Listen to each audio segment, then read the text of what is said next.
Hello students, আজ আবার এসেছি ক্লাস 10-এর জন্য ওয়েস্ট বেঙ্গল বোর্ডের 10-এর লাইফ সায়েন্সের পড়া নিয়ে। তোমাদের দেখবে একটা সিলেবাসে একটা চ্যাপ্টার আছে বংশগতি। সেই বংশগতি চ্যাপ্টারের খুবই একটা গুরুত্বপূর্ণ পার্ট আজকে কিছুটা আমি তোমাদেরকে পড়াবো। তাহলে শুরু করি। আচ্ছা, বংশগতি চ্যাপ্টারের একদম শুরুর দিকটা আমি ধরছি না। বংশগতি কাকে বলে? বংশগতির জনক আমাদের গ্রেগর জোহান মেন্ডেল। বংশগতি কথাটার অর্থটা খুব ছোট করে বলে দিই।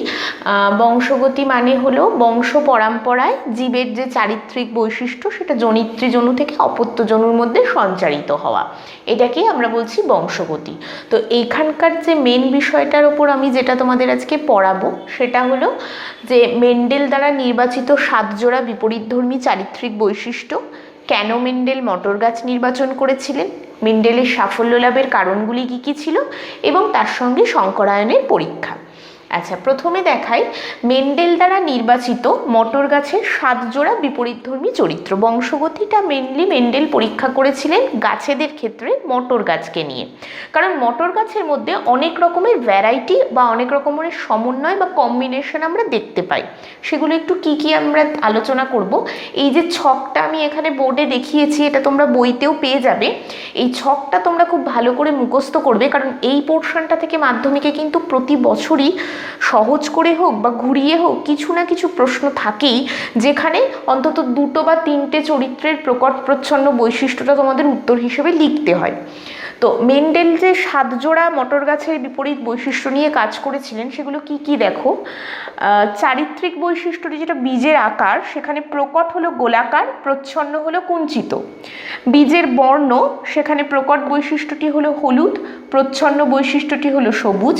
পরিপক্ক ফলের আকৃতি, সেখানে প্রকট বৈশিষ্ট্য পরিপুষ্ট, প্রচ্ছন্ন বৈশিষ্ট্য খাঁজযুক্ত। ফলের বর্ণ, সেখানে প্রকট বৈশিষ্ট্য সবুজ, প্রচ্ছন্ন বৈশিষ্ট্য হলুদ। ফুলের বর্ণ, যেখানে প্রকট বৈশিষ্ট্য থাকছে বেগুনি, প্রচ্ছন্ন বৈশিষ্ট্য সাদা। কাণ্ডে ফুলের অবস্থান, সেখানে প্রকট বৈশিষ্ট্য কাক্ষিক এবং প্রচ্ছন্ন বৈশিষ্ট্য শীর্ষস্থ। এবং সর্বশেষ আসছে কাণ্ডের দৈর্ঘ্য, যেখানে প্রকট বৈশিষ্ট্য দীর্ঘ এবং প্রচ্ছন্ন বৈশিষ্ট্য খর্ব। ছোট করে একটু প্রকট প্রচ্ছন্নর কথাটা বলে দিই। প্রকট এবং প্রচ্ছন্ন হলো জীবের যে সমস্ত চরিত্রগুলো দুটো গাছের মধ্যে বা দুটো প্রাণীর মধ্যে যখন আমরা শঙ্করায়নের পরীক্ষা করাবো, তখন যে বৈশিষ্ট্যটা প্রথম অপত্যজনুতেই প্রকাশ পাবে সেটা হবে প্রকট বৈশিষ্ট্য, আর যে বৈশিষ্ট্যজনুটা প্রথম অপত্যে প্রকাশ পাবে না, সেটা সুপ্ত অবস্থায় থাকবে, পরবর্তী জেনারেশনে গিয়ে প্রকাশিত হবে, সেটা হলো প্রচ্ছন্ন বৈশিষ্ট্য। আচ্ছা, আর জিনোটাইপ ফিনোটাইপটা কি সেটা একটু বলে দিই। জিনোটাইপ এবং ফিনোটাইপ হলো কোনো একটা জীবকে বাইরে থেকে দেখে আমি তার সম্বন্ধে যা যা চোখে দেখতে পাই সেটা হলো তার বাহ্যিক বৈশিষ্ট্য বা ফিনোটাইপ। একটা গাছ যখন তুমি বাইরে থেকে চোখে দেখছো, তুমি কি কি দেখতে পাও? গাছটা লম্বা না বেটে সেটা বুঝতে পারো, গাছে ফুলটা কোথায় আছে, কাণ্ডের একদম মাথায় আছে না কাণ্ডের কক্ষে আছে সেটা বুঝতে পারো, ফুলগুলো কি রঙের বুঝতে পারো, গাছের পাতাটা কেমন দেখতে বুঝতে পারো, পাতার রং বা আকৃতি কেমন বুঝতে পারো। তাহলে এইগুলো হচ্ছে আমরা বাইরে থেকে চোখে দেখেই বলে দিতে পারি, সেটা হলো গাছের প্রকট বৈশিষ্ট্য। এবার একটা গাছকে তুমি বাইরে থেকে লম্বা দেখছো, সে গাছটা খাঁটি লম্বা নাকি তার মধ্যে বেটে গুণটা মিশে আছে অথচ তাকে দেখতে লম্বা লাগছে, এটা কিন্তু আমি বাইরে থেকে দেখে বলতে পারি না। এটা জানতে গেলে আমাকে গাছের জিনোটাইপ জানতে হয়। তো জিনগত সংযুতি দ্বারা জীবের যে বৈশিষ্ট্যটি প্রকাশ পায় সেটাই হলো জিনোটাইপ। আর একেবারে বাহ্যিক যে বৈশিষ্ট্য, যেটা কোনো জীবকে চোখে দেখেই আমরা বলে দিতে পারি, সাদা না কালো, লম্বা না বেটে, এগুলো হলো আমাদের ফিনোটাইপিক বৈশিষ্ট্য। আচ্ছা, এরপরে আমরা পরের একটা অংশ আলোচনা করি, সেটা হলো মেন্ডেলের সাফল্য লাভের কারণ। মেন্ডেল কেন সাফল্য পেয়েছিলেন এই পরীক্ষাটা করে? প্রথম কথা দেখো, মেন্ডেল একজন অস্ট্রিয়বাসী ধর্মযাজক ছিলেন, তিনি কিন্তু কোনো বিজ্ঞানী ছিলেন না। আর তিনি যে সময় বংশগতির এই দিকটায় আলোকপাত করেন, বিজ্ঞানের এই চ্যাপ্টারটা তখন পুরোপুরি অন্ধকারে ছিল, এই বিষয়ে কোনো কাজই হয়নি ততদিন ধরে। এবার তার বলে যাওয়া যে সূত্র বা কথাগুলো, সেগুলো আজকের দিনেও কিন্তু সমানভাবে প্রযোজ্য। হ্যাঁ, কিছু কিছু ত্রুটি বিচ্যুতি ওনার দেখা গেছে, কারণ তখন জিন ব্যাপারটা সেভাবে আবিষ্কৃত হয়নি বলে কিছু সমস্যা ওনার কথার মধ্যে ছিল, যেগুলোকে একটু সংশোধন করে পরবর্তীকালে প্রকাশ করা হয়েছে। সেগুলোকে বাদ দিলে বাকি ওনার সূত্র বা ওনার পরীক্ষাগুলো কিন্তু কিন্তু আজকের যুগেও সমানভাবে প্রযোজ্য। তাই জন্য কিন্তু মেন্ডেলকে আমরা বংশগতিবিদ্যার জনক বলে থাকি বা ফাদার অফ জেনেটিক্স বলি। এবার আসি মেন্ডেলের সাফল্য লাভের কারণ। মেন্ডেল যে শঙ্করায়নের পরীক্ষাগুলো করেছিলেন প্রতিটা ক্ষেত্রে অন্তত 3টে জেনারেশন অবধি উনি পরীক্ষা করেছিলেন, প্রথম জনু, দ্বিতীয় জনু, তৃতীয় জনু, এবং তার ফলাফলের ভিত্তিতে যে অনুপাতটা পেয়েছিলেন সেখান থেকে ওনার সূত্র বা সিদ্ধান্তে আসতে খুব সুবিধা হয়েছিল। উনি যখন গাছগুলোর মধ্যে পরীক্ষা করছিলেন বা জীবদের মধ্যে পরীক্ষা করছিলেন 1 জোড়া বা 2 জোড়া, তার বেশি বৈশিষ্ট্য নিয়েও করেননি। আছে কিন্তু এখানে 7 জোড়া, কিন্তু 7 জোড়াকে একসঙ্গে নিয়ে যদি উনি পরীক্ষাটা করতে যেতেন তাহলে তার যে রেজাল্টটা পাওয়া যেত সেটা একটা বিরাট রেজাল্ট হতো। তার ফলাফল লিপিবদ্ধ করা, তার স্ট্যাটিস্টিক্স ঠিকমতো হিসাব রাখা, এটা খুব গন্ডগোল হতো। তাই উনি খুব জোর 1 জোড়া বৈশিষ্ট্য অথবা 2টো বৈশিষ্ট্য, 2 জোড়া বৈশিষ্ট্য নিয়ে পরীক্ষা করেছিলেন বলে সাফল্য পেয়েছিলেন। আরেকটা জিনিস এখানে খুব ইম্পর্টেন্ট, ছোট প্রশ্ন হিসেবে 2 বা 3 নম্বরে আসে, এটা একটু ভালো করে পড়বে, বইয়ে দেওয়া আছে দেখবে। উনি কেন মটর গাছই নির্বাচন করেছিলেন, অন্য কিছু কেন করেননি? কেন করেছিলেন বলি। মটর গাছ তো খুব অল্প জায়গায় বংশ বিস্তার করতে পারে, তাই বাড়ির বাগানে খুব দ্রুত একে ফলানো যায়। মটর গাছ স্বপরাগী, তাই বাইরে থেকে স্বপরাগযোগ ঘটানো যায়। আর স্বপরাগী বলে বাইরে থেকে কোনো অন্য বৈশিষ্ট্য এসে মিশে যাবে সেই ভয়টা থাকে না। মটর ফুল উভলিঙ্গ, যার জন্য এর মধ্যে স্বপরাগযোগ ঘটানো সম্ভব। মটর গাছ খুব দ্রুত বংশ বিস্তার করতে পারে।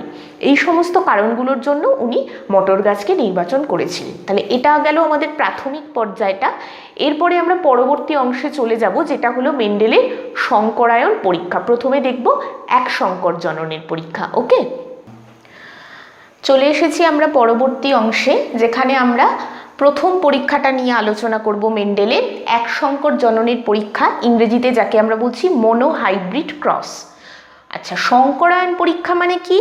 অবশ্যই একই প্রজাতির দুটো উদ্ভিদ হোক বা দুটো প্রাণী, অর্থাৎ দুটো জীবের মধ্যে যে পরীক্ষাটা করানো হবে, যে ক্রসটা হবে, সেটাকে আমরা শঙ্করায়ন পরীক্ষা বলছি। এক শঙ্কর কেন? এখানে মটর গাছের ওপর যে পরীক্ষাটা আমরা করেছি 1 জোড়া বিপরীত বৈশিষ্ট্য নিয়ে করেছি, তাই এটা এক শঙ্কর জননের পরীক্ষা। যদি এটা 2 জোড়া বিপরীত বৈশিষ্ট্য নিয়ে করা হতো তাহলে এটাকে দ্বিশঙ্কর জননের পরীক্ষা বা ডাইহাইব্রিড ক্রস বলা হতো। তাহলে পরীক্ষাটা আগে আমি একটু মুখে বলি, তারপরে চেকার বোর্ডটার বিস্তারিত ব্যাখ্যায় আসি। এখানে উনি কি করেছিলেন, ওনার বাগানে 34টা মটর গাছেরই প্রজাতি বিভিন্ন গাছ নিয়েছিলেন অনেকটা এলাকা জুড়ে।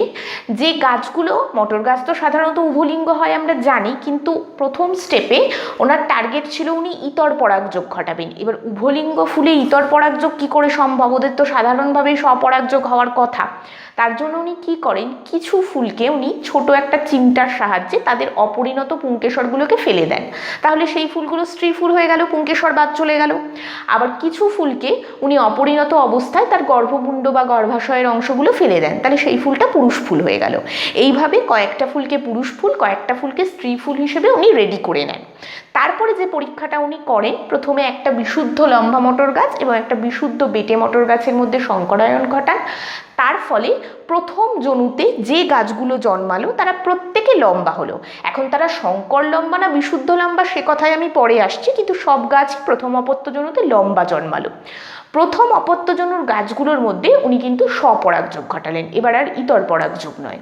পরবর্তী যে জনুটা বা জেনারেশনটা আমরা পেলাম সেটাকে বলা হচ্ছে F2 জনু বা দ্বিতীয় অপত্য জনু। এই জনুতে পাওয়া গাছগুলোর মধ্যে দেখা যাচ্ছে 75 ভাগ লম্বা এবং 1 ভাগ বেটে, অর্থাৎ 3 ভাগ লম্বা এবং 1 ভাগ 25% বেটে এবং 75% লম্বা। তো এটাকে যদি আমরা জেনোটাইপ দিয়ে চেকার বোর্ডের সাহায্যে রিপ্রেজেন্ট করি, যেভাবে তোমাদের পরীক্ষায় আসে, সেটা কেমন দেখতে হবে চলো এবার আমরা বোর্ডের সাহায্যে সেটা বুঝে নিই। দেখো, বিশুদ্ধ লম্বা মটর গাছ, এটাকে আমরা ক্যাপিটাল T দিয়ে প্রকাশ করেছি। যেহেতু এটা অ্যালিল মানে জোড়া জোড়া অবস্থায় আছে, জোড়া ক্রোমোজোম, তাই দুটো ক্যাপিটাল T। আর বিশুদ্ধ বেটে মটর গাছ, এখানে ক্যাপিটাল Tটা কেন নিলাম? দেখো, লম্বা মানে টল, এখানে T ফর টল বোঝাতে আমি ক্যাপিটাল T নিয়েছি। তাহলে বেটে মানে তো স্মল, কিন্তু আমার তো তাহলে S লেখা উচিত ছিল। S আমি লিখবো না কেন? কোনো একটা বৈশিষ্ট্যের প্রকটটাকে আমি ইংরেজি নামের প্রথম অক্ষরের যদি বড় হাতেরটা দিয়ে প্রকাশ করি, তাহলে প্রচ্ছন্নটাকে সেইটারই ছোট হাতের অক্ষর দিয়ে অর্থাৎ স্মল লেটার দিয়ে লিখবো। এটাই ছিল বংশগতির নিয়ম। তাই এখানে টি এরই স্মল রূপটাকে ব্যবহার করে আমি জোড়া স্মল টি লিখে এখানে আমি বিশুদ্ধ বেটে মটর গাছের অ্যালিলটাকে বোঝাতে চেয়েছি। এরপর দেখো এখান থেকে আমরা গ্যামেট পাচ্ছি ক্যাপিটাল টি, এখান থেকে পাচ্ছি স্মল টি। আচ্ছা, যখন এই দুটো বিশুদ্ধ গাছ নিয়ে সংকরায়ন করা হচ্ছে তখন প্রথম যে জেনারেশনটা তাকে আমরা পি জনু বা জনিত্রী জনু বলছি। এদের মধ্যে উনি ঘটালেন ইতর পরাগযোগ, ফলে আমরা যে গাছটা পেলাম সেটা হলো লম্বা গাছ বাহ্যিকভাবে তাকে দেখলে, কিন্তু দেখো যদি আমরা জিনোটাইপ দিয়ে দেখি ক্যাপিটাল এবং স্মল টি মিশে রয়েছে, তার মানে তো ওকে আমি বিশুদ্ধ লম্বা বলতে পারি না, ও কিন্তু সংকর লম্বা। এবার প্রশ্ন হচ্ছে দেখো ক্যাপিটাল টি মানে লম্বা বোঝায়, স্মল টি মানে বেটে বোঝায়, দুজনেই তো রয়েছে, তাহলে আমি গাছটাকে লম্বা বলছি কেন, বেটে কেন বলছি না? আগেও বলেছি যে প্রকট গুণ সবসময় প্রচ্ছন্ন গুণের ওপরে নিজেকে প্রকাশ করতে সক্ষম, প্রচ্ছন্নটাকেও প্রথম জেনারেশনে চাপা দিয়ে দেয়। টি যেহেতু প্রকট বৈশিষ্ট্য তাই ক্যাপিটাল টি, তাই স্মল টিকে ও এখানে চেপে দিয়েছে, দিয়ে নিজে প্রকাশিত হয়েছে। জিনোটিপিক্যালি দেখলে এখানে দুটো চরিত্রই মিশে আছে, কিন্তু বাহ্যিকভাবে দেখলে ওকে দেখতে শুধুই লম্বা, তাই যেহেতু দুটো চরিত্র মিশে আছে একে আমি বিশুদ্ধ লম্বা না বলে সংকর লম্বা। তাহলে ক্যাপিটাল টি স্মল টি দিয়ে আমরা প্রথম জেনারেশনের সব গাছগুলো পেলাম, যেগুলো হলো F1 জনু। এবার এই রকম গাছগুলোর মধ্যে যদি স্বপরাগযোগ ঘটানো হয় তাহলে 4 প্রকার গাছ আলটিমেট পাওয়া যায়। কি কি দেখো, ক্যাপিটাল টি এটা মানে বিশুদ্ধ লম্বা, দুটো পাবো আমি ক্যাপিটাল টি স্মল টি যার মানে হলো সংকর লম্বা, আর একটা পেলাম আমি স্মল টি যার মানে হলো বিশুদ্ধ বেটে। তাহলে এইখান অবধি যখন আমার পরীক্ষাটা এসেছিল তখন আমার মনে হচ্ছিল যে উনি তো পরীক্ষাটা করলেন লম্বা আর বেটে মটর গাছ নিয়ে, অথচ F1 জেনারেশনের শেষে গিয়ে সব গাছই আমরা লম্বা পেলাম, তাহলে বেটে গুণটা কোথায় গেল? বেটে গুণটা কি হারিয়ে গেল? না, বেটে গুণটা হারিয়ে যায়নি, বেটে গুণটা এই গাছের মধ্যেই সুপ্ত অবস্থায় ছিল। পরীক্ষাটা যখন পরবর্তী জেনারেশন অবধি নিয়ে যাওয়া হলো, গ্যামেট যখন গঠন হলো তখন কিন্তু লম্বা বেটে পরস্পর আলাদা হয়ে গেল, তখন আমরা লম্বা গাছও পেলাম বেটে গাছও পেলাম। এখান থেকে আমরা বুঝতে পারলাম যে এই গুণটা প্রথম জেনারেশনে সুপ্ত অবস্থায় ছিল, পরবর্তী জেনারেশনে গিয়েও নিজেকে প্রকাশিত করেছে, তাই এটা হলো প্রচ্ছন্ন গুণ। আর লম্বা গুণ যেহেতু প্রথমবারেই প্রকাশ পেয়ে গেছে তাই সেটি হলো প্রকট গুণ। এবার দেখো এই 4 প্রকার গাছের মধ্যে এক ভাগ আমি পেয়েছি বিশুদ্ধ লম্বা অর্থাৎ 25%, দুভাগ আমি পেয়েছি সংকর লম্বা অর্থাৎ 50%, এক ভাগ পেয়েছি বিশুদ্ধ বেটে অর্থাৎ 25%। এবার আমরা ফেনোটাইপ অনুপাত যদি দেখি, মানে বাইরে থেকে দেখলে এই 4 প্রকার গাছের মধ্যে তো 3টেই আমার লম্বা, তাহলে 3:1, একটা বেটে আর 3টে লম্বা, তাই ফেনোটাইপ অনুপাত 3:1। কিন্তু জেনোটিপিক্যালি যদি দেখি তাহলে একটা বিশুদ্ধ লম্বা, দুটো সংকর লম্বা আর একটা বিশুদ্ধ বেটে, তাই আমার ফেনোটাইপ অনুপাত হবে 1:2, জেনোটাইপ অনুপাত হবে 1:2:1। এবার চেকার বোর্ড যেটাকে বোঝায় আর কি, সেখানে দেখো এই গ্যামেটটাকে আমি দুদিকে লিখেছি, একটাকে মেল গ্যামেট বুঝিয়েছি, একটাকে ফিমেল গ্যামেট বুঝিয়েছি। গ্যামেট তো এই গাছটা থেকে দুটো পাই, একটা ক্যাপিটাল টি একটা স্মল টি, সেটাকেই দুবার করে লিখেছি। এবার ক্রসটা কিভাবে হচ্ছে আমি বোঝাই, দেখো এটার সঙ্গে এটা গুণ করলে আসছে ক্যাপিটাল টি, এটার সঙ্গে এটা গেলে আসছে ক্যাপিটাল টি স্মল টি, এটার সঙ্গে এটা গুণ হলে আসছে ক্যাপিটাল টি স্মল টি, এবং এটার সঙ্গে এটা গুণ হলে আসছে স্মল টি। তাহলে এটা বিশুদ্ধ লম্বা, এই দুটো হলো সংকর লম্বা এবং এটা হলো বিশুদ্ধ বেটে। এবং লাস্টে গিয়ে তোমরা ঠিক এইভাবে লিখে দেবে ফেনোটাইপ অনুপাত 3:1, জেনোটাইপ অনুপাত 1:2:1। তাহলে এখানে আমাদের এক সংকর জননের মটর গাছের পরীক্ষা শেষ হলো। এবার এই সেম পরীক্ষাটাই যখন প্রাণীর ওপরে করা হবে, উনি করেছিলেন গিনিপিগ দিয়ে, সেটাও দেখবে তোমাদের বইয়ে বুঝিয়ে দেওয়া আছে, পদ্ধতি পুরোপুরি এক, শুধু গিনিপিগের ক্ষেত্রে যে প্রকট বৈশিষ্ট্য সেটা উনি কালো গিনিপিগ ধরেছিলেন, তাই প্রকট বৈশিষ্ট্যটা ক্যাপিটাল বি দিয়ে লেখা হয়েছিল, আর আরেকটা যেটা তার অপোজিট বৈশিষ্ট্য ছিল প্রচ্ছন্ন যেটা, সেটা সাদা বৈশিষ্ট্য, তাই সেটাকে স্মল বি দিয়ে লেখা হয়েছিল। এবার দেখো এই টিগুলোর জায়গায় যদি আমি বি বসিয়ে দিই, বাকি পুরো পদ্ধতি পুরো সেম থাকবে। এইভাবে কিন্তু তোমরা প্রাণীর সংকর জননটাও প্র্যাকটিস করে রাখবে। এবার এই সংকরায়ন থেকে উনি কি সিদ্ধান্তে আসলেন, এই পরীক্ষাটা করার পর কি সিদ্ধান্তে আসলেন? প্রথম সিদ্ধান্ত যেটা উনি আসলেন সেটা হলো প্রকট এবং প্রচ্ছন্ন জীবের যে দুটো গুণ থাকে, সেই দুটো গুণ যখন সংকরায়ন পরীক্ষা ঘটানো হয় তখন দেখা যায় প্রথম অর্থাৎ F1 জেনারেশনে সবসময় প্রকট গুণটিই প্রকাশ পায়, প্রচ্ছন্ন গুণটি সুপ্ত অবস্থায় থাকে, সেটি পরবর্তী জেনারেশনে প্রকাশ পায়। এই সূত্রটাকে ওনার বলা হতো প্রকটতার সূত্র। আরেকটা যেটা খুব ইম্পর্টেন্ট সূত্র উনি এই এক সংকর জননের পরীক্ষা থেকে পেয়েছিলেন বা ওনার মতামত হিসেবে দিয়েছিলেন, সেটা হলো পৃথকীভবনের সূত্র। এগুলো কিন্তু পরীক্ষায় খুব আসে, সূত্রটা ভালো করে মুখস্থ করবে বা শর্ট কোশ্চেনেও আসতে পারে। মেন্ডেলের এক সংকরায়ন পরীক্ষা থেকে প্রাপ্ত সূত্রটির নাম লেখো। পৃথকীভবনের সূত্র নাম থেকেই বুঝতে পারছো, পৃথকীভবনের সূত্র মানে কোনো কিছু আলাদা হয়ে যাওয়া, পৃথক হয়ে যাওয়া। কি বলছে, যদি কোনো প্রজন্মে একজোড়া বিপরীত চরিত্র পরস্পর মিশে গিয়ে থাকে তাহলে তারা স্থায়ীভাবে মিশ্রিত হয়ে থাকতে পারে না, পরবর্তী প্রজন্মে গ্যামেট গঠনকালে একে অপরের থেকে পৃথক হয়ে যায়। একটু বুঝিয়ে দিই, কোনো একটা প্রজন্মে ধরো একজোড়া বিপরীত চরিত্র মিশে গেছে দুটো বিপরীত চরিত্র, কিন্তু তারা স্থায়ীভাবে থাকবে না, পরবর্তী প্রজন্মে গিয়ে দুটো চরিত্র কিন্তু আলাদা হয়ে গেল, লম্বা আলাদা বেটে আলাদা, যেহেতু পৃথক হয়ে যাচ্ছে তাই এটা হলো পৃথকীভবনের সূত্র। ওকে, চলে এসেছি পরবর্তী পর্যায়ে, দ্বিসংকর জননের পরীক্ষা, ইংরেজিতে যাকে বলছি ডাই হাইব্রিড ক্রস। অর্থাৎ সংকরায়ন পরীক্ষা একই প্রজাতিভুক্ত দুটো জীবের মধ্যে করব, যখন সেটা দুজোড়া বিপরীত চারিত্রিক বৈশিষ্ট্য নিয়ে করব তখন সেটাকে বলা হবে দ্বিসংকর জননের পরীক্ষা। এটাও আমরা আলোচনা করব কিন্তু মটর গাছের ক্ষেত্রে। তো মটর গাছের ক্ষেত্রে এবার যেটা করলেন মেন্ডেল, সেটা বীজের ওপর করলেন পরীক্ষাটা, বীজের বৈশিষ্ট্য নিয়ে করলেন। দুটো বৈশিষ্ট্য কি কি নিলেন, একটা বীজের রং দিয়ে নিলেন আর একটা বীজের আকৃতি দিয়ে নিলেন। বীজের রঙের মধ্যে উনি নিলেন হলুদ আর সবুজ, আর আকৃতির মধ্যে নিলেন গোল আর কুঞ্চিত।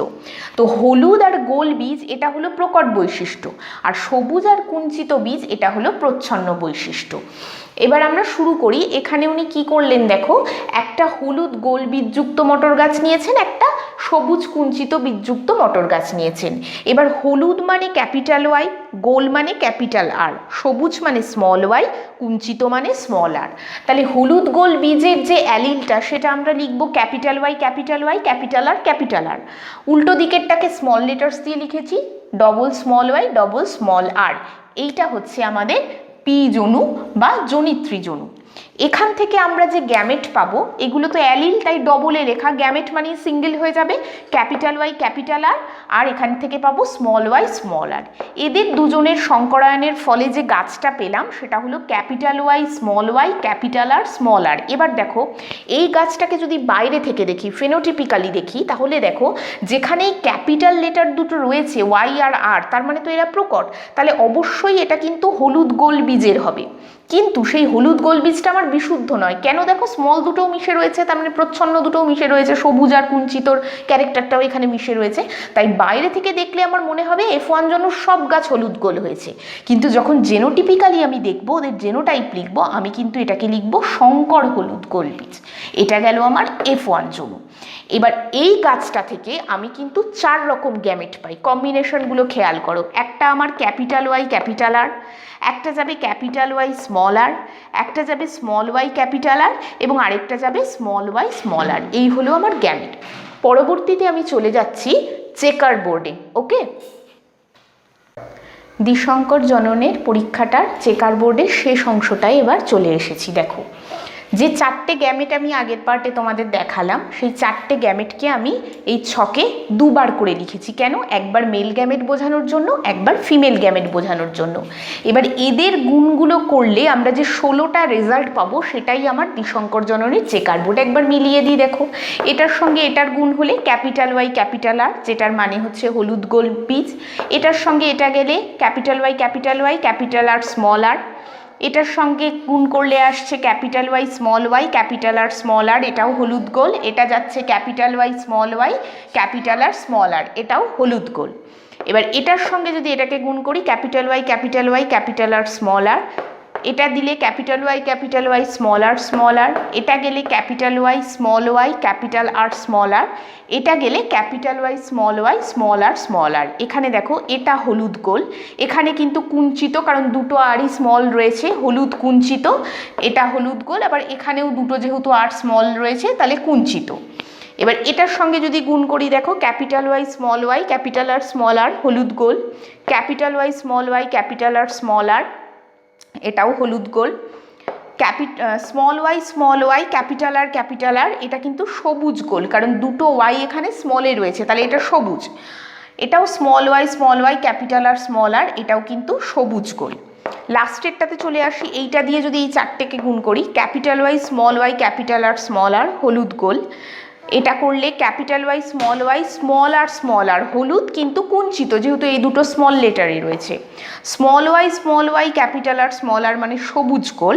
আর এই জিনিস আমরা একটাই পাবো, স্মল ওয়াই স্মল আর, অর্থাৎ যেটা আমাদের বিশুদ্ধ গাছ ছিল, প্যারেন্ট জুনুর গাছ, এই গুণটা কিন্তু একটাই পেলাম, সবুজ কুঞ্চিত।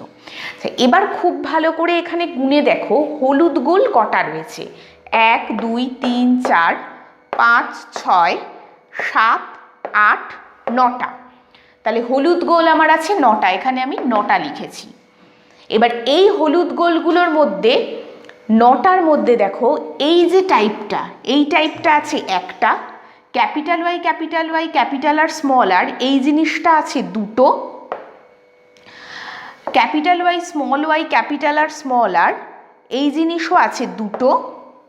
আর এই যে জিনিসটা capital Y capital R small R, এটা দেখো 1 2 3 4, এটা আছে 4টে। তাহলে 9টাকে ভেঙে দেখিয়ে দিলাম।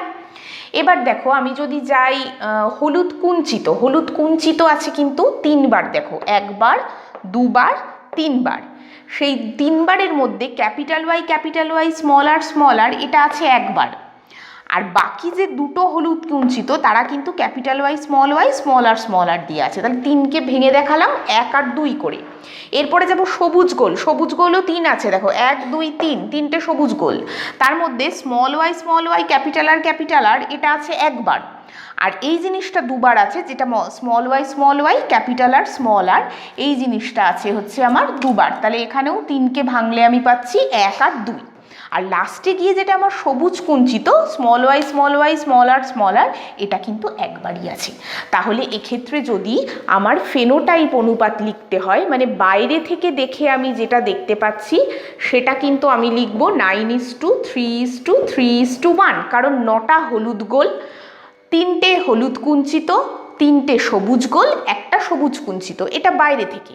এবার হলুদ গোল, সবুজ গোল, হলুদ কুঞ্চিত, এদের তো আবার জেনোটাইপগুলো পাল্টে যাচ্ছে। তাই জেনোটাইপ অনুপাত কিন্তু আমি কিভাবে লিখব, দেখো 9টাকে বা 3গুলোকে ভেঙে যা পাওয়া যায় সেইভাবেই লিখব, অর্থাৎ 1:2:2:4:1:2:1:2:1। বুঝিয়ে দিই, এইটা টোটালটা যোগ করলে আসে 9, এই দুটো মিলে একটা 3, এই দুটো মিলে একটা 3, আর এইটা রয়ে গেল 1। খুব ভালো করে মুখস্থ করবে। দ্বিসংকর জননের ফেনোটাইপ অনুপাত 9:3:3:1, আর জেনোটাইপ অনুপাত 1:2:2:4:1:2:1:2:1। এটা কিন্তু শর্ট কোশ্চেনের জন্য আসে। লাস্ট একটুখানি বলে দিই, এই সংকর জননের পরীক্ষা থেকে মেন্ডেল তার যে সূত্র বা সিদ্ধান্তে গেছিলেন সেটার নাম হলো স্বাধীন সঞ্চারণ সূত্র। বুঝিয়ে দিই, এখানে বলা হচ্ছে যদি কোনো প্রজন্মে একজোড়া বা দুজোড়া বিপরীতধর্মী বৈশিষ্ট্য পরস্পর মিশে গিয়ে থাকে, তাহলে পরবর্তী প্রজন্মে গ্যামেট গঠনকালে শুধু যে চরিত্রগুলো পরস্পর থেকে পৃথক হয় তাই নয়, যে কোনো একজোড়া চরিত্র অপর জোড়ার উপর নির্ভর না করে স্বাধীনভাবে তারা সঞ্চারিত হয়। তাই নাম হলো স্বাধীন সঞ্চারণ বা স্বাধীন বিন্যাসের সূত্র। আজকে তাহলে এই অবধিই থাক। পরবর্তী দিনে চোখ রাখবে এই চ্যানেলে, আবার কোনো একটা ক্লাসের পড়া নিয়ে আমি ফিরে আসবো। Thank you.